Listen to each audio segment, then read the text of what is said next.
जय हिंद बच्चों विराट ज्ञान में आपका पुनः स्वागत है।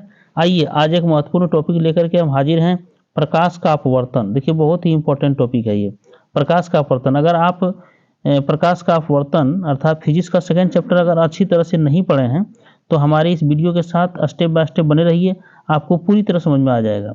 और जो इम्पोर्टेंट क्वेश्चन है उसी क्वेश्चन को मैं कलेक्शन किया हूँ और यही क्वेश्चन बार बार आते हैं। और फिर रात में शाम में 7:30 बजे जो टेलीग्राम पर टेस्ट लेता हूँ विराट ज्ञान चैनल पर, उस पर आप जुड़ जाइए। यही क्वेश्चन फिर वहाँ पे चैनल पे डालता हूँ तो आपको बार बार रिवाइज हो जाएगा और क्वेश्चन याद भी हो जाएगी। और परीक्षा में अच्छे अंक लाने का ये बहुत अच्छा अवसर है, इसीलिए हमारे नंबर से जुड़िए 91 35 85 82 24। विराट ज्ञान मेरा चैनल है, विराट GYN। जिस चैनल पे आप हैं अभी, यही चैनल वहाँ भी यही नाम से है टेलीग्राम पर, आप वहाँ से जुड़िए। इस पर लिख करके आप हाई कीजिए, मैं आपको जोड़ दूंगा। चलिए तो सवाल को मैं देख लेता हूँ। प्रकाश का अपवर्तन क्या है? What is reflection of light. तो देखिए यहाँ पे पहला ऑप्शन कह रहा है प्रकाश के किरणों का पुनः अपने पथ पर ही लौटना प्रकाश का अपवर्तन कहलाता है। गलत है ये, क्योंकि आप जानते हैं ये समतल दर्पण में अगर ये 90 डिग्री के कान जो के साथ जो रे आती थी वही रे पुनः अपने पथ पर लौट जाती थी, तो ये तो परावर्तन में होता था, अपवर्तन में नहीं। इसलिए ये ऑप्शन आपका बिल्कुल गलत है। दूसरा देखिए, प्रकाश के किरणों के एक पारदर्शी माध्यम से दूसरे पारदर्शी माध्यम में जाने पर दिशा परिवर्तन की क्रिया को प्रकाश का अपवर्तन कहते हैं। हाँ ये बात सही है। कैसे देख लीजिए, मान लीजिए ये आपका परावर्तक सतह है, नीचे नीचे क्या है, वाटर है। मान लीजिए वाटर है, नीचे जल है, ठीक है, इसमें जल है और ऊपर में क्या है, हवा है। तो हवा को विरल माध्यम, नीचे सघन माध्यम कहते हैं।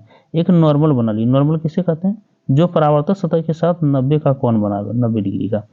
अब मान लीजिए कोई किरण अगर आती है, ये किरण आ रही है, आपतित किरण है ये, और आ रही है तो इस किरण को ऐसे जाना था, बस यही आप यहाँ पे समझ जाइएगा तुरंत कि अपवर्तन क्या है। लेकिन ये किरण जब विरल माध्यम से, ये तो हवा तो विरल माध्यम है और पानी क्या है, सघन माध्यम, डेंस है ये, और ये रेयर है। तो यहाँ पे जैसे ही आती है तो इस बिंदु से इसे सीधे जाना था, लेकिन क्या होती है, अपने विलंब की ओर मुड़ जाती है, अर्थात ये स्थिति बन जाती है। तो यही अपने पथ पे अपने दिशा परिवर्तन जो हो जाता है, इसे ही प्रकाश का अपवर्तन कहते हैं। इसीलिए बी ऑप्शन आपका बिल्कुल राइट।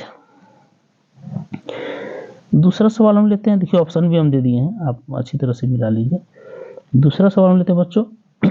इसमें है कि प्रकाश की चाल सबसे ज्यादा किस माध्यम में होती है। देखिए प्रकाश की चाल तो जानते हैं, प्रकाश जो है सो ये निर्वात में चलती है ना, और माध्यम तो अलग है, लेकिन यहाँ निर्वात में सबसे ज़्यादा ये है। इसीलिए आप यहाँ जान लीजिए निर्वात में सबसे ज़्यादा इसकी गति होती है, अर्थात 3 लाख किलोमीटर प्रति सेकंड चलती है ये प्रकाश की किरणें। आप समझ लीजिए इतना कि ये सूर्य है ना, सूर्य के चारों तरफ, और ये आपकी क्या है, पृथ्वी है। सूर्य और पृथ्वी के बीच में लगभग 15 करोड़ किलोमीटर की दूरी है, लेकिन यहाँ से जो किरण चलती है वो 8 मिनट 20 सेकंड में पहुंचती है। आप समझ लीजिए कि कितनी इसकी गति है। इसीलिए सबसे ज़्यादा निर्वात में होता है। इसको शून्य में भी अगर रहेगा तो जान लीजिए शून्य है ना, शून्य में भी, या तो भूकंप में या निर्वात में। तो प्रकाश की चाल 3 लाख किलोमीटर प्रति सेकंड है, इसलिए ऑप्शन ए आपका बिल्कुल राइट है। तीसरा सवाल लेते हैं। माध्यम के कितने प्रकार होते हैं? विरल मेरा चैनल का नाम है। माध्यम तो सघन माध्यम, विरल माध्यम, अभी तुरंत हम देखे थे। देखिए फिर ब्रश को लेते हैं, आप देख लीजिएगा। जैसे ये मान लीजिए को परावर्तक सतह है, नीचे में आपका तुरंत अभी फिर चर्चा किए थे जल ले लेते हैं, और ऊपर में हवा है। तो ये 2 माध्यम हो गया।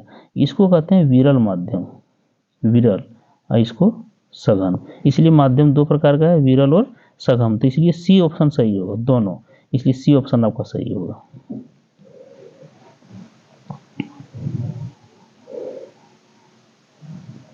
देखिए चलिए, कौन सी कथन सत्य है, इसको चुनिए। कौन कथन सत्य है? कहता प्रकाश की किरणें जब विरल माध्यम से सघन माध्यम में जाती है तो अविलंब की ओर मुड़ जाती है। ये तो कथन पहला सत्य है। कैसे देख लीजिए, ये मान लीजिए आपका जल ले लिए और यहाँ हवा ले लिए, अभी तुरंत नॉर्मल एगो बना लीजिए, ठीक है, नवी, और जैसे प्रकाश की किरण विरल से आ रही है, क्या है ये विरल माध्यम, विरल से आ रही है हवा से, और कहाँ प्रवेश कर रही है, सघन माध्यम में, तो जाना था इसको सीधे, लेकिन सीधे न जाकर के क्या स्थिति होती है, ये हो जाती है।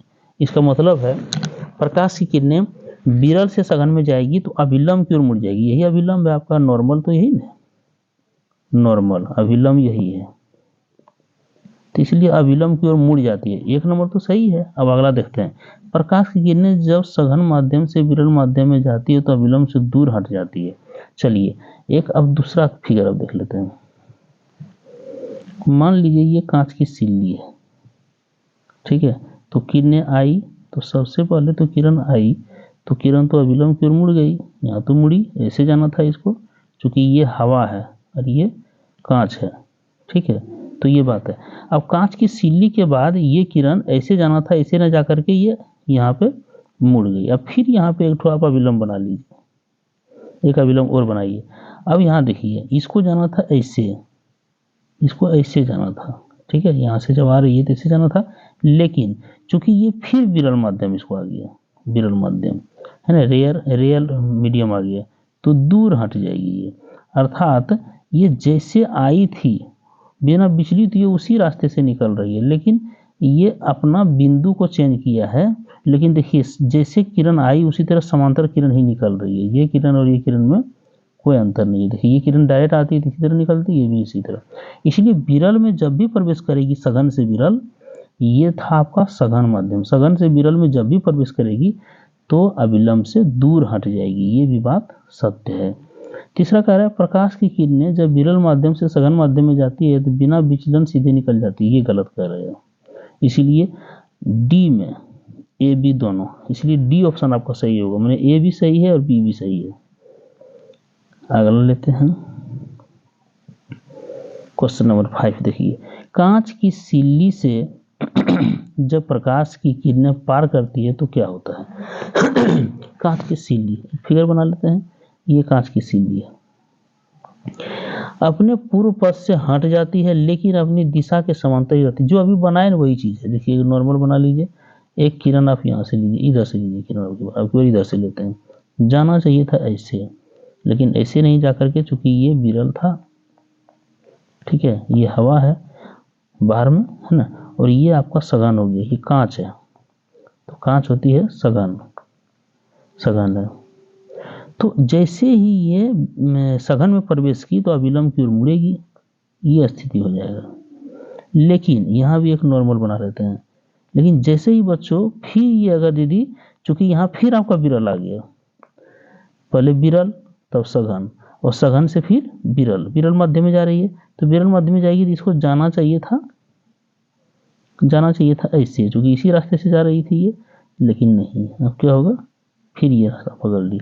अतः जिस रूप में समांतर, जितनी समांतर ये जिस दिशा में जा रही थी उसी दिशा में फिर किरण आपको निकल रही है बाहर, अतः ये किरण बाहर में समांतर हो जाती है। देखिए ऑप्शन ए में बिल्कुल सही कह रहा है, ये किरण क्या होती है, समांतर हो जाती है, ये किरण आगे निकल कर समांतर हो जाती है। दूसरा क्या करा, अपनी दिशा से विचलित हो जाती है और अभिलंब की ओर मुड़ जाती है, विचलित अभिलंब की ओर नहीं, ये बोला नहीं चलेगा, इसलिए ओनली ए आपका ऑप्शन सही है यहाँ पर। देखिए कह रहा है अपवर्तनांक क्या है, देखिए बहुत अच्छा सवाल है ये, अपवर्तनांक क्या है, निर्वात में प्रकाश की चाल उसी माध्यम यहाँ माध्यम होगा, उसी माध्यम में प्रकाश की चाल, यहाँ होगा माध्यम, ठीक है, ये जो देख रहे हैं माध्यम हो, निर्वात में प्रकाश की चाल और उसी माध्यम प्रकाश की चाल के अनुपात को अपवर्तनांक कहते हैं। देखिए अपवर्तनांक, ठीक है, बराबर निर्वात में प्रकाश की चाल, अब बटे में क्या होगा, उसी माध्यम में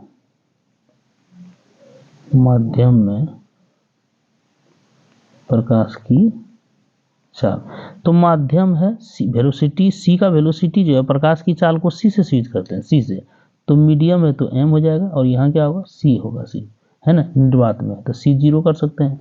अतः हम एक देखिए इसको लेते हैं, स्क्रीनशॉट हटा, आप इसको ले लीजिए, मैं इसको हटा रहा हूँ, फिर लेता हूँ, देखिए अतः अपवर्तनांक जो होगा, अपवर्तनांक बराबर सी बटे सी, मान लो वाटर का तो सी डब्ल्यू हो जाएगा, या सी बटे, अगर यदि गिलास का ले रहे हैं तो सी जी होगा, सी जी मैंने गिलास।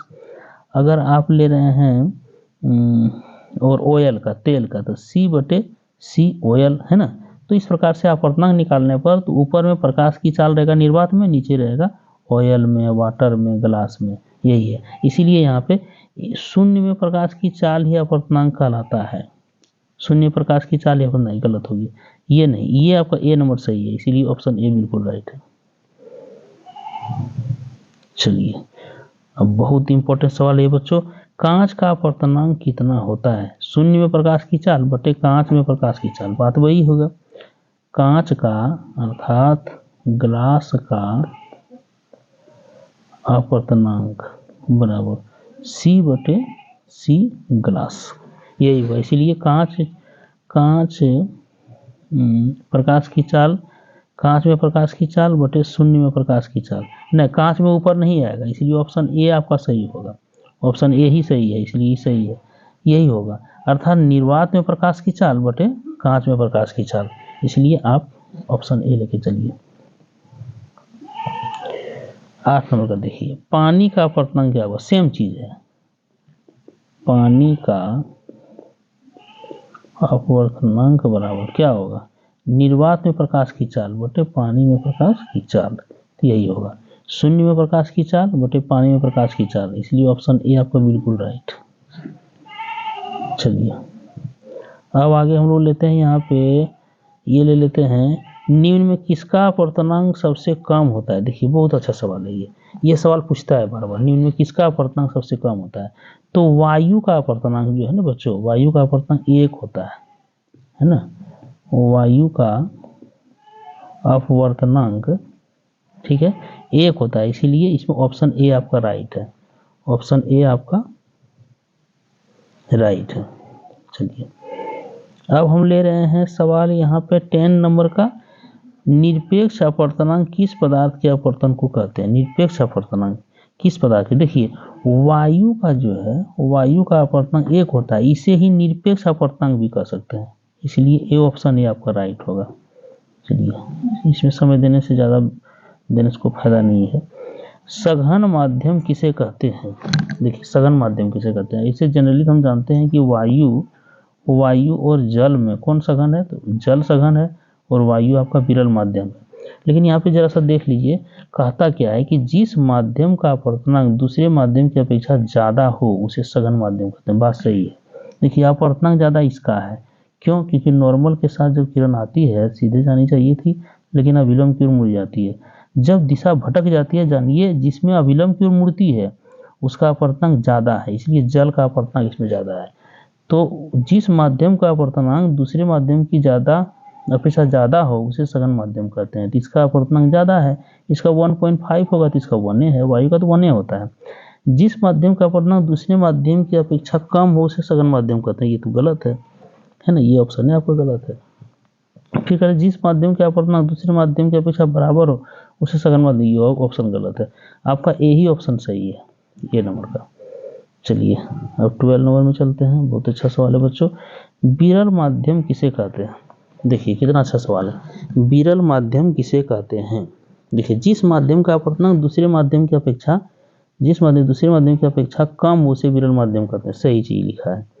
मान लीजिए नॉर्मल है, यहाँ हवा ले रहे हैं, तो आप अगर यदि नीचे क्या ले लिए, सीली ले लिए कांच का, और यहाँ पे जो नॉर्मल लिए, यहाँ से आप लाइट लीजिए, कोई टॉर्च जला दीजिएगा, तो यहाँ से जलाइएगा तो इसको जाना चाहिए था ऐसे, लेकिन यहाँ तो सघन माध्यम में चलाया, ऐसे हो जाएगा, मैंने डाइवर्ट हो जाएगा, इसका चेंज होगा, और फिर यहाँ आने के बाद ये जो है फिर अपने इसी विरल माध्यम मिलेगा, फिर अभिलंब से दूर हट जाएगा, है ना।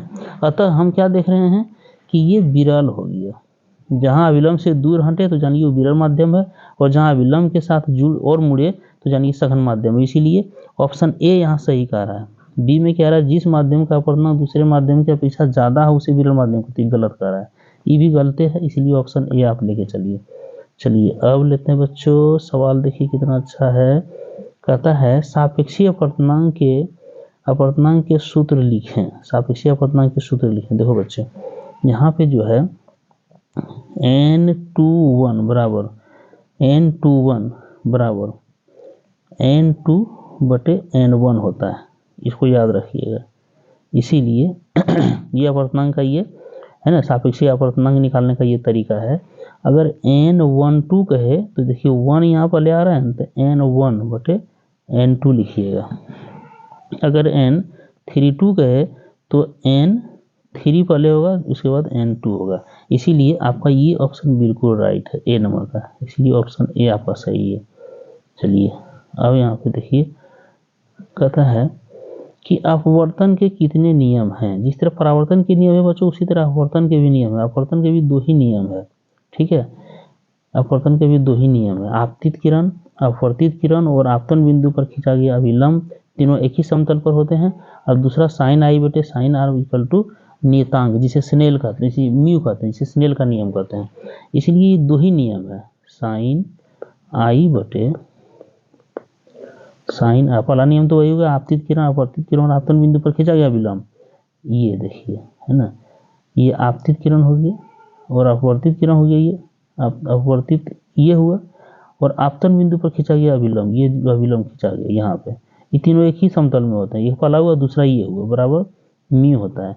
इसे ही कहते हैं स्नेल का नियम। स्नेल का नियम यही कहते हैं, स्नेल साहब इसको खोजे थे, इसीलिए आपका ऑप्शन ये सही है। चलिए अब देखिए अगला सवाल आ गया बच्चों 15 नंबर का।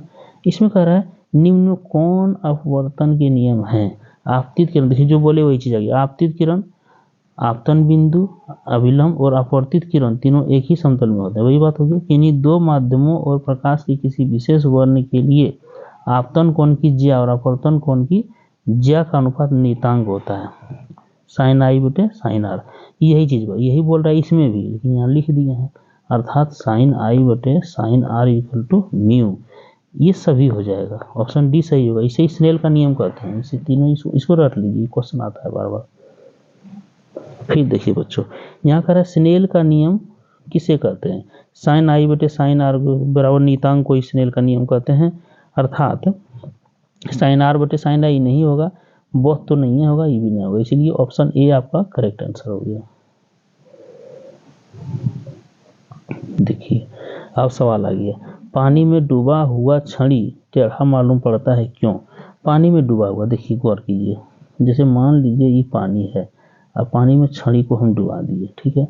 हम अपनी आँख से यहाँ से देखना शुरू किए, तो जब देखना शुरू किए ये पानी है, ठीक है। तो देखिए जैसे देखना शुरू किए तो यहाँ से लाइट, 2 लाइट निकल रही है, एक ये लाइट एक ये लाइट, ठीक है। थोड़ा सा ऊपर आँख को लेंगे, देखिए इसमें यहाँ है, ये पानी का लेयर है, ठीक है। इसमें छड़ी को हम डुबा दिए हैं और हम यहाँ से आँख से देख रहे हैं, तो हम 2 लाइट पर विचार करते हैं, एक लाइट जो यहाँ आ रही है और एक इधर से लाइट। देखिए बच्चों अब हुआ क्या, ये लाइट यहाँ अभिलंब है, ठीक है, यहाँ अभिलंब, तो ये लाइट क्या हुआ, ऐसे जाना चाहिए था, लेकिन अब जाएगी तो ऐसे।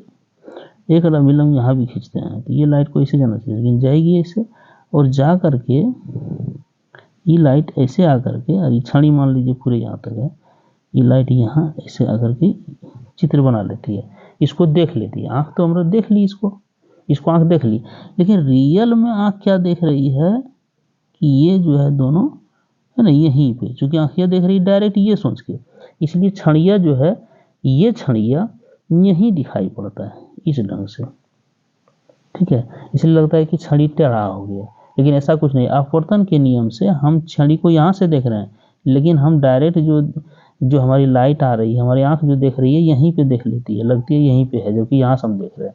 यही कारण है कि चूंकि किरण जो है, सो जो लाइट हमारी आँख पर जा रही है, वो किरण अपवर्तन के कारण वो पथ अपना विचलित हो गई है, इसीलिए हम टेढ़ी मालूम पड़ती है। इसलिए ऑप्शन अपवर्तन के कारण रहेगा, ए नंबर ऑप्शन सही है। चलिए बच्चों यहाँ भी देखिए वही सवाल आ गया, पानी के अंदर डूबा हुआ गिलास थोड़ी ऊपर मालूम पड़ती है, क्यों? ये भी अपवर्तन के कारण, लेकिन जरा समझ लेते हैं क्यों। देखिए, मान लीजिए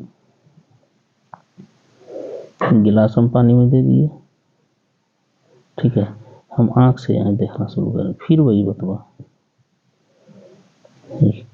गिलास हमारा मान लीजिए इतना बड़ा गिलास है, ठीक है।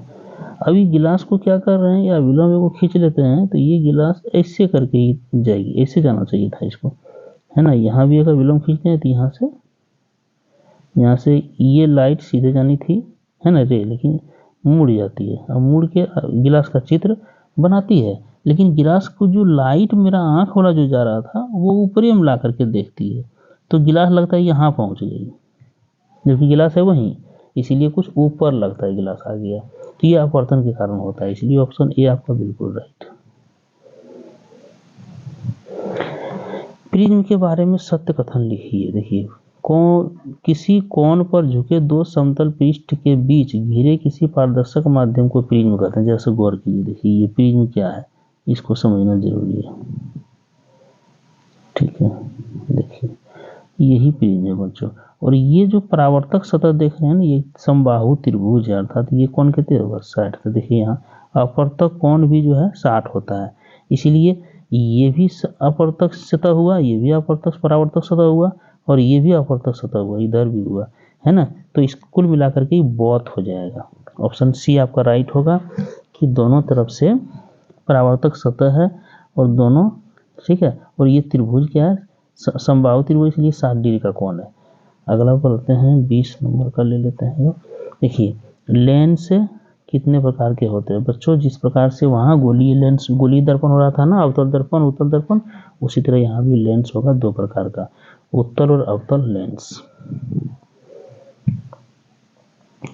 तो जरा सा हम उत्तल और अवतल लेंस के बारे में भी जैसा चर्चा कर देते हैं कि उत्तल लेंस में देखिए, ये जो बीच में उभरा हुआ हो इसको कहते हैं उत्तल लेंस, अगर यदि बीच में धंसा हुआ इसको कहते हैं अवतल लेंस। चलिए, ये कहते हैं लेंस के बारे में कौन सा कथन सत्य है।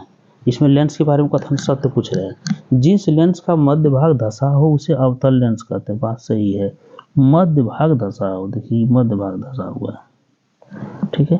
तो जिस लेंस का मध्य भाग उभरा हुआ उसे उत्तल लेंस कहते हैं। अब मध्य भाग जिसका उभरा हुआ है ये क्या कहलाएगा, उत्तल, और ये क्या कहलाएगा, अवतल। चलिए, इसीलिए ऑप्शन बहुत हो जाएगा।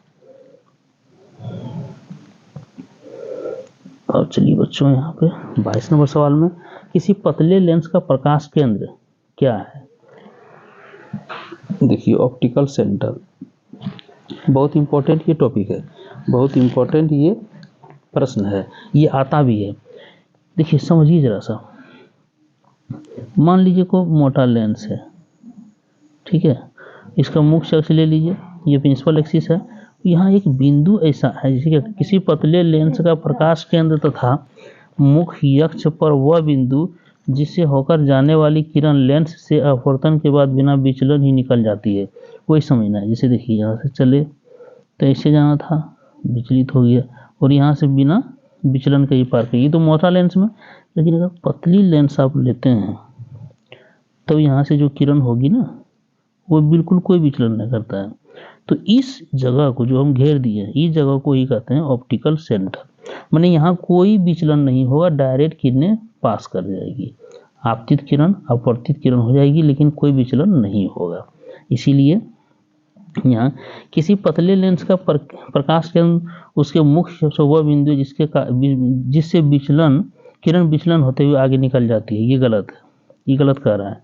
इसीलिए ओनली ए होगा यहाँ, ओनली ए, ऑप्शन सी होगा, ओनली ए आपका सही है इसमें। देखिए, चलिए अगला सवाल लेते हैं।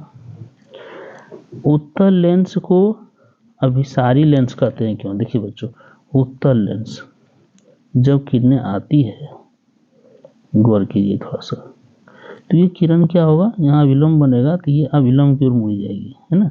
तो ये किरण विचलन के साथ एक बिंदु पर मिलेगी आकर। देखिए,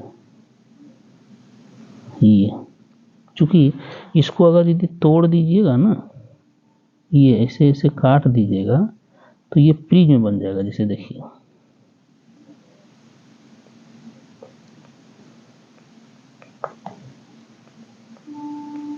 देखिए ये प्रिज्म अलग अलग टुकड़ा बन गया प्रिज्म का। तो किरण जो आ रही है वो एक बिंदु पर मिल रही है, इसीलिए अभिसारी लेंस इसको कहते हैं, क्योंकि उत्तल लेंस से गुजरने वाली किरणें को अपवर्तन के बाद अभिसरित करती है ना। उत्तल लेंस जो है सो इससे गुजरने वाली किरण को अभिसरित करती है, क्योंकि उत्तल लेंस से गुजरने वाली किरण अपसारित करती है। ये नहीं ऑप्शन सही है, ये भी नहीं है, इसीलिए ए ऑप्शन आपका सही है, ए नंबर सही होगा। देखिए 24 नंबर का कर अवतल लेंस को अपसारी लेंस कहते हैं क्यों। देखिए ये अवतल लेंस है, हम पहले ही बताए कि इसको अगर तोड़ देंगे आप तो देखिए ऐसा होगा,